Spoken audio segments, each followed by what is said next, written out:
Ito yung 12 na mga tanong ng immigration officer. Marami yan eh. Pero 12 lang muna yung piliin natin ngayon. Number 1, saan ang destination mo? Saywar yan. Kasi ando naman sa ticket kung saan ang destination mo eh. Maraming sumasabit dyan. Tinanong, saan ang destination mo? Nadulas. Dubai po. Kasi ang ticket niya, Manila, Bangkok, tapos may ticket siya ng Bangkok, Dubai.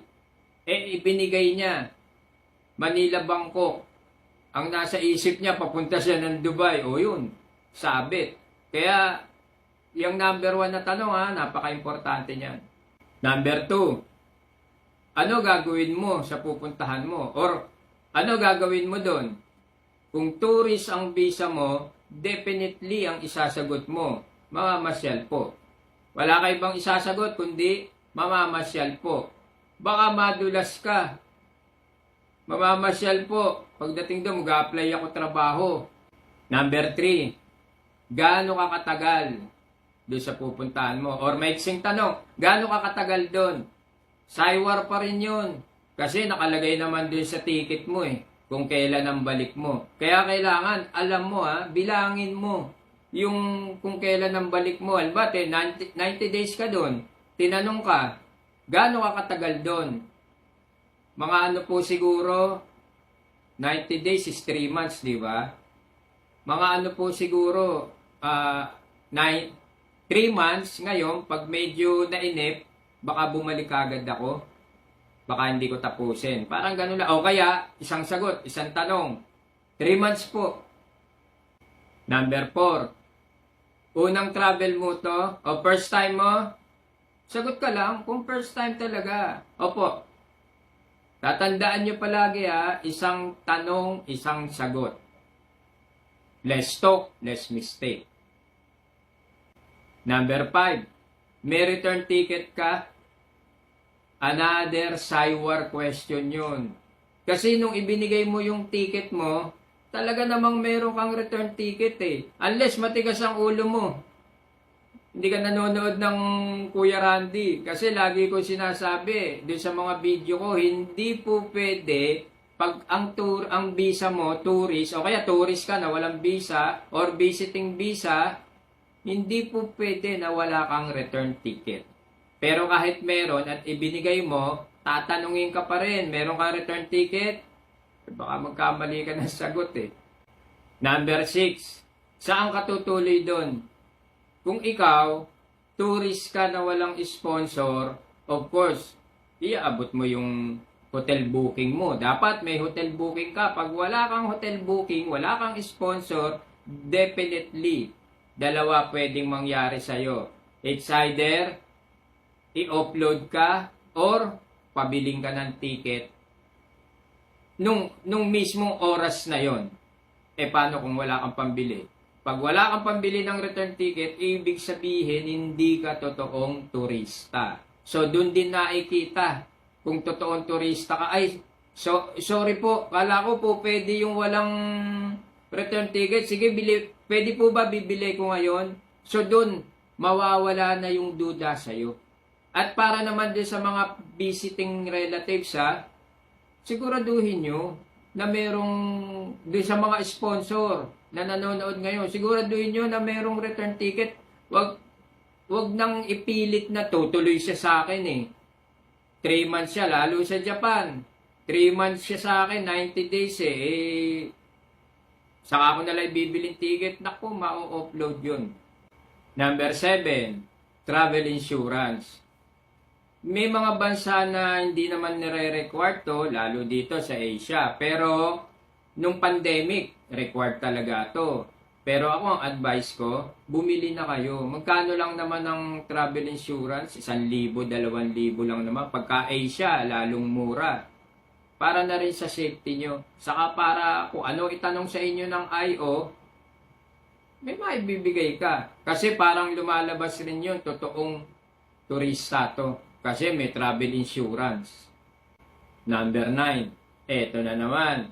Isa pang saywar na tanong or trick na tanong. Kailan ang balik mo sa Pilipinas?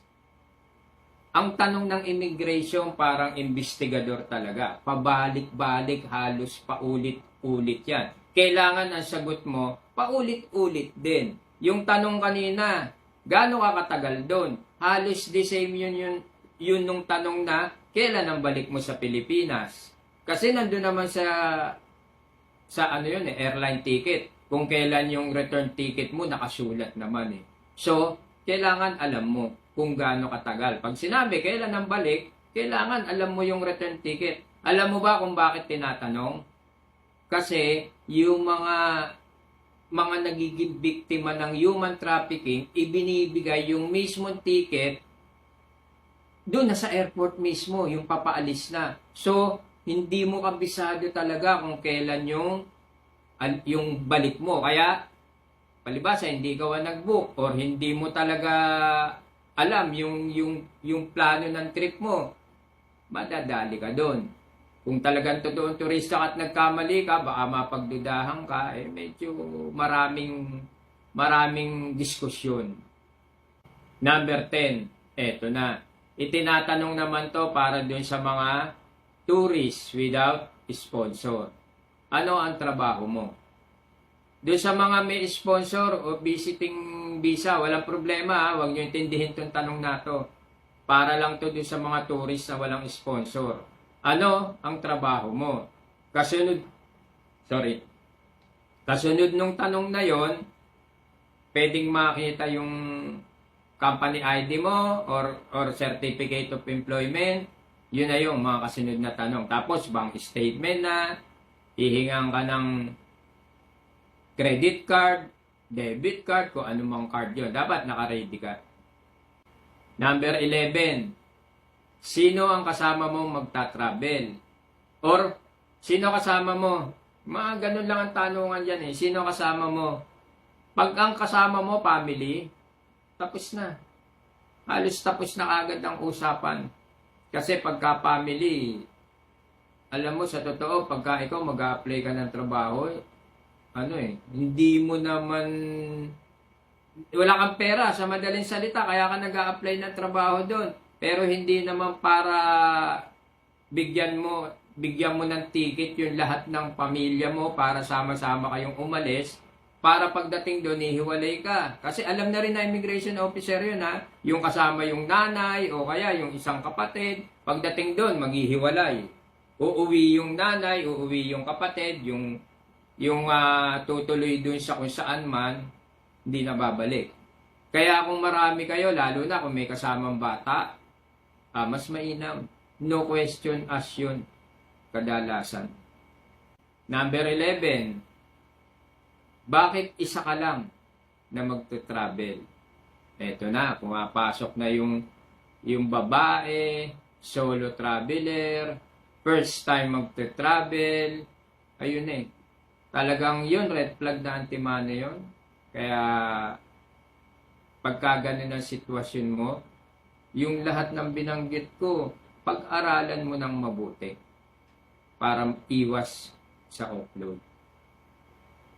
Ganun. Kasimple yun.